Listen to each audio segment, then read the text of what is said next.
নমস্কার বন্ধুরা, আবার একটা নতুন ব্লগ নিয়ে তোমাদের সামনে হাজির হয়েছি। সো অনেকদিন পরই একটা বড় ব্লগ নিয়ে আসলাম, কারণ কদিন ধরেই আমার মেয়ের শরীরটা ভীষণই খারাপ। তো এর জন্য একটু ভালোই ছোটাছুটি করতে হচ্ছে বলে একটু দেরি হলো ব্লগটা আনতে।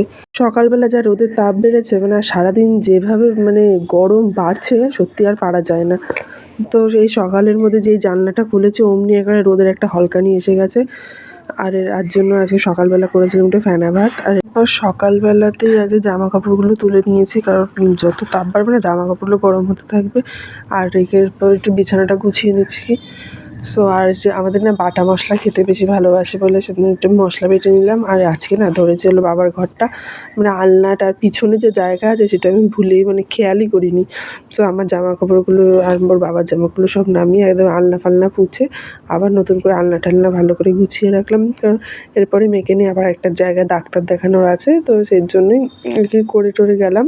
আর যেই রোদ্দুর যা উঠেছে ওর জন্য বাইরে না ভাবছি কি একটু জানলার একটু জামাটা, স্নানের জামাটা মেলে রাখলে না, সেই জন্য ওই জায়গাটাতে একটু রোদ্দুরের হলকানিটা একটু কম আসে।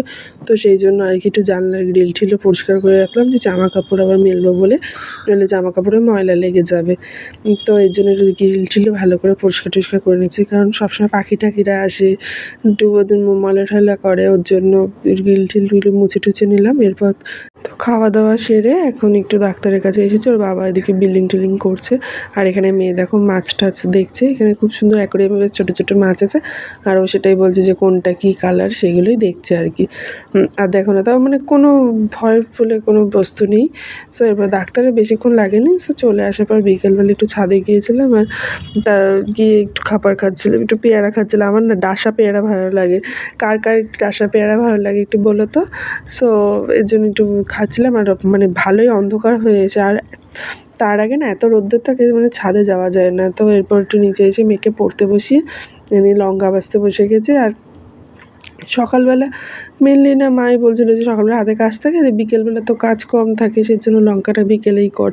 তো দেখো এদিকে আমার মেয়ে পড়তে বসেছে আর আমি এখানে লঙ্কা বাছছি।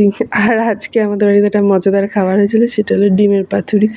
সো ডিমের পাতুরিটা নামটা বেশ সুন্দর আর খেতেও বেশ ভালো।